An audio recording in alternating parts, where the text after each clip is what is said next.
Mister perfect ರಾಜ respect.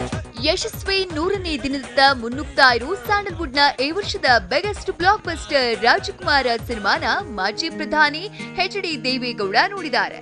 Cinema release ಆದ ಹೊಸತರಲ್ಲೇ CM Siddaramaiah cinema ನೋಡಿ ಖುಷಿ ಪಟ್ಟಿದ್ರು. ಇದೀಗ ಮಾಜಿ ಪ್ರಧಾನಿ ರಾಜಕುಮಾರ್ನನ್ನ ನೋಡಿ ಶಹಬ್ಬಾಷ್ ಎಂದಿದ್ದಾರೆ. ಬೊಂಬೆ ಹೇಳುತ್ತೈತೆ ಮತ್ತೆ ಹೇಳುತ್ತೈತೆ ನೀನೇ ರಾಜಕುಮಾರ. ಇದು ಕತೆ ಸಂಭಾಷಣೆ ಇದೆಲ್ಲ ಏನು ಡೈರೆಕ್ಟ್ರು ನೀವೇ, ನಿರ್ದೇಶಕರು ಪ್ರೊಡ್ಯೂಸರು ನೀವೇ, ಎರಡು ಡೈರೆಕ್ಟ್ರು ಬಂದಿಲ್ಲ. ಸಂತೋಷ ತುಂಬ ಚೆನ್ನಾಗಿದೆ. ನನ್ನ ಮನಸ್ಸಿನ ಮೇಲೆ ಸಮಾಜದ ಮೇಲೆ ಒಳ್ಳೆಯ ಪರಿಣಾಮ ಆಗುತ್ತೆ. ಈಗಿನ ಕಾಲದಲ್ಲಿ ಹೇಗೆ ಸ್ವಲ್ಪ ಮಟ್ಟಿಗೆ ವಿದ್ಯಾವಂತ ಮಕ್ಕಳ ತಂದೆ ತಾಯಿಗಳನ್ನು ನೋಡ್ಕೊಳ್ಳೋದಿಲ್ಲ ಅನ್ನೋದ್ರ ಬಗ್ಗೆ ಸಮಾಜದಲ್ಲಿ ಸ್ವಲ್ಪ ವ್ಯವಸ್ಥೆ ಹಾಳಾಗ್ತಿರುವಾಗ ಇದೊಂದು ನೀತಿ ಪಾಠ ಹೇಳಿದಾಗಿದೆ.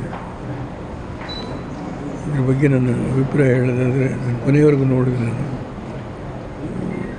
ತುಂಬ ಚೆನ್ನಾಗಿ ಬಂದಿದೆ. ನಾನು ಪುನೀತ್ ರಾಜ್ಕುಮಾರ್ ಚಿಕ್ಕವರಿದ್ದಾಗ ಅವರು ತಂದೆಯಲ್ಲಿ ಯಾವುದೋ ಒಂದು ಇದೆಲ್ಲ ಅಭಿನಯ ಮಾಡಿದ್ದು ನೋಡಿದೆ ನಾನು. ಅದರಿಂದ ತುಂಬ ಸಂತೋಷ ನನಗೆ. ಮೊನ್ನೆ ಇದನ್ನು ನೋಡಿದೆ ನಾನು, ಬಂಗಾರದ ಮನುಷ್ಯ ಮೈಸೂರಿನಲ್ಲಿ.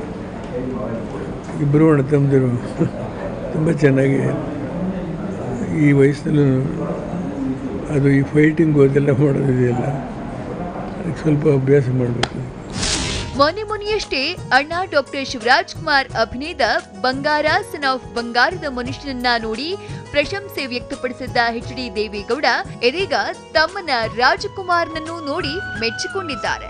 ಅಂದ್ಹಾಗೆ ರಾಜಕುಮಾರ ಸದ್ಯ ಬಾಕ್ಸ್ ಆಫೀಸ್ನಲ್ಲಿ 60 ಕೋಟಿ ಗಳಿಸಿ ಮುನ್ನುಗ್ತಾ ಇದ್ದು 100ನೇ ದಿನದತ್ತ ಯಶಸ್ವಿಯಾಗಿ ಸಾಗ್ತಿದೆ.